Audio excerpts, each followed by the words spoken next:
ನಾಳೆ ಹಾಸನಕ್ಕೆ CM DCM ಭೇಟಿ, ಸಮರ್ಪಕ ಸಾಧನ ಸಮಾವೇಶಕ್ಕೆ ಭರದ ಸಿದ್ಧತೆ, ವಿವಿಧ ಕಾಮಗಾರಿಗಳಿಗೆ ಉದ್ಘಾಟನೆ.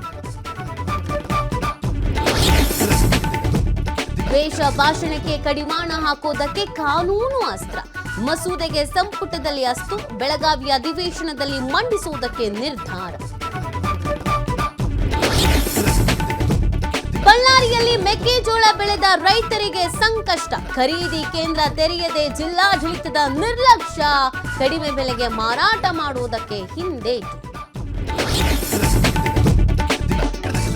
ಜಿಬಿಎ ರಚನೆಯಾದ ಬಳಿಕ ತೆರಿಗೆ ಸಂಗ್ರಹದಲ್ಲಿ ಇಳಿಕೆ, 3 ತಿಂಗಳಲ್ಲಿ ವಸೂಲಿಯಾಗಿದ್ದು ಕೇವಲ 325 ಕೋಟಿ, ಕುಸಿತಕ್ಕೆ ಜಾತಿ ಗಣತಿ ಕಾರಣದಿಂದ ಅಧಿಕಾರಿಗಳು. ಪಂಚ್ರುಲಿಗೆ ಹರಕೆ ಕೋಲ ನೀಡಿ ಸಂತುಷ್ಟನಾದ ಡಿವೈನ್ ಸ್ಟಾರ್ ರಿಷಬ್ ಶೆಟ್ಟಿಯನ್ನ ಅಪ್ಪಿ ಆಲಂಗಿಸಿದ ದೈವ, ನಿನ್ನ ಹಿಂದೆ ನಾನಿದ್ದೇನೆ ಎಂದು ಅಭಯ.